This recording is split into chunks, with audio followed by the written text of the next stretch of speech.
If you're at all into anime, then there's a good chance that you've heard of The Girl Who Leapt Through Time. Directed by the beloved Mamoru Hosoda, it's pretty firmly solidified itself in the anime community's collective consciousness, and the general impression people have of it is a very positive one. I mean, it did win the Sitges Film Festival Award for Best Animated Film, the Japan Academy Prize for Animation of the Year, the Tokyo Anime Awards for Best Director, and yep, I'm just reading off of a Wikipedia article. But you do get my point. People like this movie a lot, and I don't blame them. There's a lot to love about it, from the directing to the pacing to the dialogue. Yet, as the credits rolled and I reflected back on what I'd just seen, it became clear that this film is a mess. Sure, a masterful, thematically rich mess, but a mess all the same. So let's discuss this today by going through the whole film in my usual obsessive fashion, by talking about what I think works and what I think doesn't.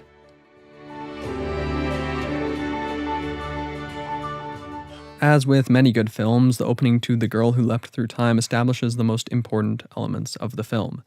A general focus on time, the three central characters and a bit about their friendship, and some symbolic dream sequence type stuff that clues us into what will happen later on into the film, with time coming crashing down from above, smashing the protagonist Mikoto in the face. Through this and the events that immediately follow, we see how Mikoto is constantly racing against time, and how her life is controlled by needing to be at certain places at certain times. Just like how pretty much all of our lives are, actually. And we see a glimpse of the danger she could encounter because of that when she barely screeches to a halt in front of the train tracks. A further connection is established between her and Chiaki, which, considering the film's third act twist when it's revealed that Chiaki can control time as well, is an important thing to touch on, especially when the basis of that connection has to do with time and how they are both always late. Then we see three events that overall are played off comedically, but which will return multiple times throughout the rest of the film in incredibly important variations. With this, we are less than 6 minutes into the film. When I say that The Girl Who Leapt Through Time is masterful, this is a large part of what I'm referring to. Its ability to establish its major narrative elements and plot devices so succinctly without feeling rushed or bloated. Everything shown feels like it's occurred naturally. There's no sense that every piece of a puzzle is getting lined up only to be smashed together later. All that is to say that even if some of these things hadn't been all that important to the story, such as the quiz or even Mikoto waking up late, they still would have been entertaining and interesting in their own right, as they both add to Makoto's character. Yet these things simultaneously serve the purpose of setting up nearly everything the film is going to use throughout its first and second acts to get across its themes and messages. How tight this script is up to this point cannot be overstated. Of course, the fact that Mikoto can time leap is soon introduced, as one might expect based on the film's title, and this sequence is phenomenal. The music, J.S. Bach's Variation 1 of the Goldberg Variations, is wonderfully suited for this section of the film, as it's a piece of music that involves constant contrary motion, running up and down scales and naturally shifting from chords without at all feeling aggressive or rushed. It's a perfect mirror for the visuals, as Mikoto is shot up into the light and then into a pool of water, which ends up looking quite a bit like an oil painting. While I wouldn't go so far as to call this foreshadowing for the fact that Chiaki is on the hunt for a painting, I will say that it's highly likely that this was done to establish some sort of connection between painting and time travel.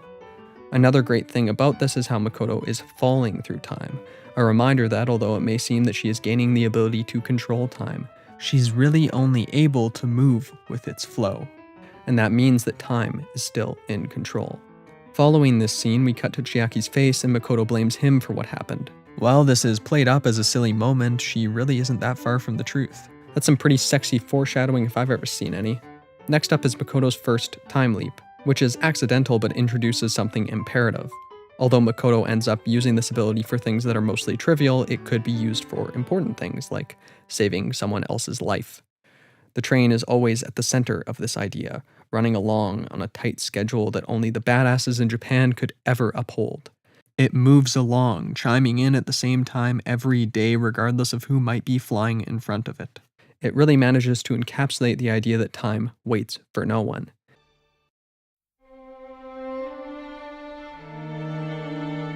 While through the first act so far I've mainly focused on plot elements and a bit of characterization, the second act is far more focused on the show's themes, namely two concepts, one of which has already been established and another that is discussed within 9 minutes of the second act starting. The first is that time waits for no one, words which Mikoto sees written on a blackboard and words that Chiaki sings.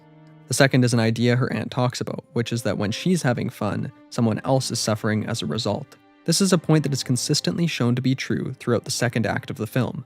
Mikoto does well on her quiz, so now Kosuke doesn't want a girlfriend. Mikoto puts someone else in the position to start the fire that she originally started. And Chiaki tries to confess his love for her, but she stops him from even getting to do that. In these first two instances, Mikoto basically removes herself from a negative situation or puts herself in a better one. In that last one, however, she blatantly enacts her will upon a person to such an extreme degree that they can't even begin to try to enact their will upon her, or to let their wants be known. As the second act continues, more and more of her changes are of this second variety, where she attempts to orchestrate the world to meet her design and conception of it. I believe that this is ultimately what the film is most critical of. We can't control what other people say and do, and to remove that agency from them is a terrible thing that will, in the end, result in suffering. And really, you aren't living life if you're doing that. You're just going through the motions, avoiding anything that could at all alter your world. After all, Mikoto may have altered Kosuke's world by doing better on the quiz, but that was not the goal of her actions. Meanwhile, the goal she has in mind when she orchestrates Kosuke and Kaho getting together is very clear. She doesn't like that her actions had an effect on Kosuke, so she removes that effect that she had. In this way, she also rejects her own actions and decisions, with the mindset that she can just reset it later. Her unwillingness to own up to her actions, to just accept what she's done and accept the repercussions of that, ultimately leads to Kosuke's and Kaho's deaths, which is exemplified when she uses her final time leap in the hopes of stopping Chiaki from knowing about her time leap ability.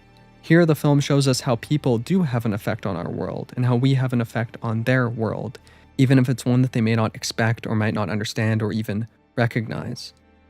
And that's shown to be a positive thing that allows the world to keep moving. When that's removed, bad things happen. This is deeply connected to the idea that time waits for no one, that the train is always coming and always ready to crash into your world. She thinks that she can just stop time and negate any negative action, when in fact time will always keep on going, will always lead to others making different decisions and choosing different paths. We can try to remove ourselves from the uncomfortable situations that time will bring our way, like maybe a close friend confessing their love for us, but that will ultimately just lead to different uncomfortable situations, to different problems. And we see here how important it is to consider the effects of our actions and to accept those effects.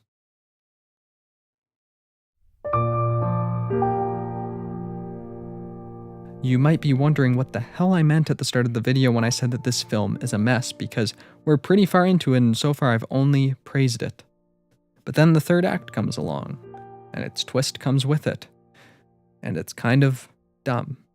Now, the dumb part here isn't that Chiaki can control time too. As I mentioned, there's been a few instances where Mikoto and Chiaki have been compared and contrasted and put together in a way that made this, to me at least, feel pretty natural. The dumb part is everything surrounding it. Like the fact that time stopped at all. I mean, why? Why would time stop here? Doesn't time wait for no one? But whatever, that in and of itself isn't a huge deal. However, there are a bunch of other questions that are a bit of a bigger deal. Like, why does Chiaki care about this painting so much? Or, and this one is more important, why does he have to disappear because he broke a rule? How does his disappearing even work? I don't get it, and the film doesn't help you to understand it. None of it really makes much sense. On my first viewing, I was only slightly frustrated by this because the directing, music, and dialogue all came together to create a wonderful and cohesive experience, but the actual plot? It's honestly falling apart here. Why didn't he just go back to the future and get more charges? Is that something he could do? Why doesn't he go back to before he lost the time travel walnut? Sure, this moment of him disappearing works thematically. She didn't speak her feelings soon enough and now he's going to be gone forever. But plot-wise, it just doesn't make sense. You gotta make sure the audience understands your plot twist, at least to a certain basic degree, or else it feels like exactly what it is. A random plot device with no real logic behind it that's just there to create conflict and to give the protagonist something to fix. But none of this is to say that the film in any other way goes downhill. The pieces from the soundtrack used in this final act are many of the best in the whole film. For example, this piece that plays when time freezes really amplifies that feeling of isolation and loneliness that this sort of imagery imparts upon the viewer. Thematically, it also works well because Chiaki never says that he wants to go out with Mikoto again. It's implied, sure, but it's never said the same way. Mikoto already undid that. She's lost that. She can't go back. But regardless of how good the directing is, or how good the music is, or how well the themes are explored, or how great the characterization is, the film's plot devolves into a mess in its final act. An emotionally resonant mess, but a mess all the same.